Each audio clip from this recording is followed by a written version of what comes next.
ഈ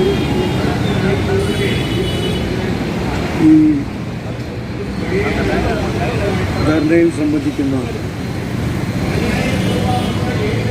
secular national ദ്രാവിഡ പാർട്ടിയുടെ ആദരണീയരായ ശ്രീ സുവർണകുമാർ അടക്കമുള്ള നേതാക്കന്മാർ, ഇവിടെ ശ്രീ സുവർണകുമാറും മറ്റു പ്രവാചകരൊക്കെ കാര്യങ്ങൾ ഏറെക്കുറെ പറഞ്ഞു.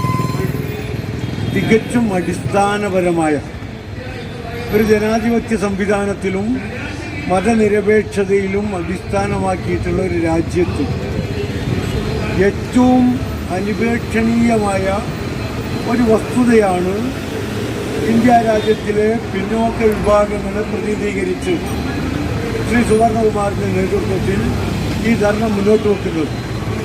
വലിയ ആരോപണങ്ങളൊന്നും ഈ ധർണയ്ക്കില്ല. പക്ഷെ എന്നാൽ പോലും ഇത് മുന്നോട്ട് വെക്കുന്ന ആശയം അതിമഹത്താണ്.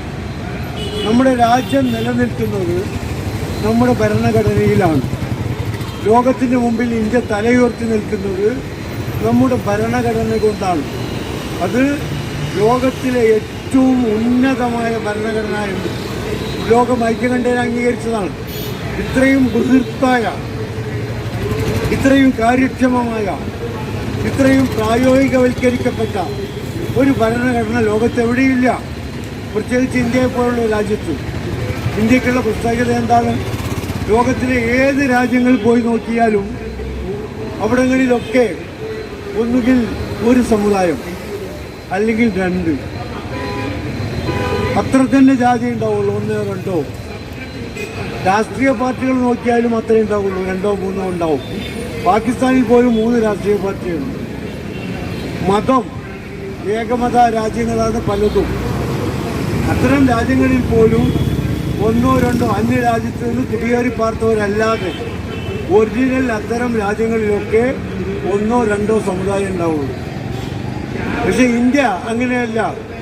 എത്ര വിശ്വാസങ്ങളുണ്ട്, എത്ര സമുദായങ്ങളുണ്ട്, എത്ര ആചാരങ്ങളുണ്ട്, എത്ര സംസ്കാരങ്ങളുണ്ട്, എത്ര ഭാഷകളുണ്ട്. ലോകത്തെ ഏതെങ്കിലും രാജ്യത്ത് ഇത്രയധികം ഭാഷയുണ്ട്? ഒന്നോ രണ്ടോ ഭാഷ മാത്രമല്ല എല്ലാ രാജ്യത്തുള്ളൂ. ഇപ്പോൾ ലോകത്തുള്ള മുഴുവൻ മനുഷ്യരും സന്ദർശിക്കുന്ന പോകുന്ന രാജ്യമാണ് ജർമ്മനിയും ഫ്രാൻസും ഒക്കെ. ജർമ്മനിയിലും ഫ്രാൻസിലും ഇംഗ്ലീഷ് പഠിച്ചുകൊണ്ട് ചെന്നിട്ട് യാതൊരു രക്ഷയില്ല. ഫ്രഞ്ച് പഠിക്കണം, അല്ലെങ്കിൽ ജർമ്മനി പഠിക്കണം.